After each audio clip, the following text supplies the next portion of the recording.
생선을 밥에 넣어 지어 먹던 이유 알고 계셨나요?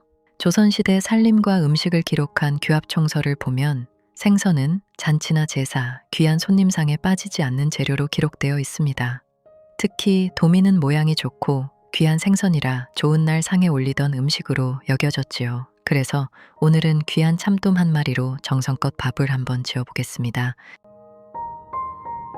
오늘은 찹쌀 1컵, 쌀 2컵으로 참돔밥을 지어보겠습니다. 쌀을 씻어주면서 쌀뜨물을 받아주세요. 준비한 쌀뜨물에 참돔을 담가둡니다. 참돔은 뼈를 발라내고 껍질은 그대로 살린 상태로 손질하는 필렛 손질이 되어 있는 것으로 준비했습니다. 생선을 밥에 넣어 지을 때는 껍질을 그대로 두는 게 좋습니다.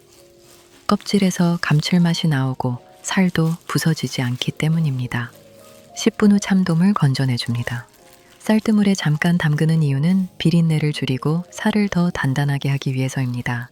쌀뜨물은 그냥 물보다 약간 걸쭉해서 생선 살 표면을 살짝 코팅하는 효과가 있습니다. 키친타월로 물기를 빼줍니다. 물기가 있으면 토치로 그을릴 때 비린내가 더 올라오고 껍질이 제대로 그을리지 않습니다. 이렇게 물기를 잘 닦아낸 뒤 토치로 그을려 주겠습니다. 물기를 뺀 참돔을 토치로 그을려 줍니다. 이렇게 껍질을 살짝 그을려 주면 비린내는 줄어들고 고소한 향이 더 살아납니다. 이제 밥을 지어 보겠습니다. 씻어준 쌀 3컵을 솥에 담아주고 물을 600ml를 부어줍니다. 오늘은 일본 전통 토기솥 가마도상을 사용했습니다. 가마도상은 일본식 토기밥솥으로 열을 천천히 받아들이고 천천히 내보내기 때문에 밥이 고르게 익습니다. 토기는 아주 미세한 기공이 있어서 수분을 적당히 머금었다가 다시 내보내기 때문에 밥이 촉촉하게 지어줍니다. 이것이 전기 밥솥이랑 가장 큰 차이지요. 토기솥은 온도가 급하게 오르지 않아 생선이 부서지지 않고 밥의 맛이 천천히 배어듭니다. 가마도상은 뚜껑이 2개인데 속뚜껑 구멍 2개, 겉뚜껑 구멍 1개를 삼각형 모양이 되게 각도를 맞춰 닫아줘야 합니다. 그 이유는 증기가 한 번에 빠져나가지 않게 해서 밥을 고르게 익히기 위해서입니다. 불을 끄는 기준은 겉뚜껑의 구멍으로 증기가 힘차게 뿜어나오기 시작하면 약 1, 2분 후입니다. 불에 올리고 12분으로 타이머를 맞춰 주었습니다.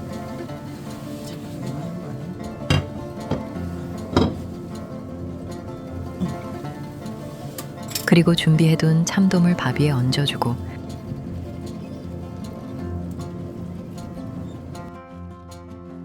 다시 뚜껑을 닫고 20분간 뜸을 들입니다. 뚜껑을 조심히 열고 버터 2개를 넣고 고르게 섞이도록 잘 비벼줍니다. 버터에는 지방과 유단백질이 있어서 향을 확 퍼지게 만드는 역할을 하는데 그래서 버터를 넣으면 밥의 고소함이 살아나고 생선 향이 더 부드럽게 어우러집니다. 특히 참돔은 담백한 생선이라 버터 같은 고소한 지방이 들어가면 맛이 한 단계 올라갑니다. 참돔밥은 그냥 먹어도 맛있지만 오늘은 봄 향을 조금 더해보겠습니다. 달래와 파는 깨끗이 씻어 쫑쫑 썰어줍니다. 여기에 고춧가루와 들기름 그리고 스키야키 와리시타를 넣어 골고루 섞어주면 향긋한 달래장이 완성됩니다. 이 달래장을 얹어 먹으면 참돔밥 맛이 한층 더 살아납니다. 이 밥을 하기 전에 꼭 해주어야 하는 것이 있습니다. 이 밥을 만들어준 독이솥을 오래 쓰기 위해서는 처음에 눈먹임을 해주어야 하는데 예부터 내려오던 그 방법을 잠시 알려드리겠습니다. 눈먹임은 새 독이솥의 작은 구멍을 쌀뜨물이나 전분으로 메워 솥을 길들이는 과정입니다. 독이는 겉보기엔 단단해 보여도 안에 아주 미세한 구멍이 많아서 처음 사용할 때 바로 밥을 지으면 물이 스며들고 냄새가 배고 금이 갈 수도 있습니다. 그래서 처음 사용하기 전 눈먹임을 하는 것이죠. 새솥 처음 사용할 때 또는 오랫동안 안 쓰다가 다시 쓸 때는 꼭 눈먹임을 해줘야 합니다.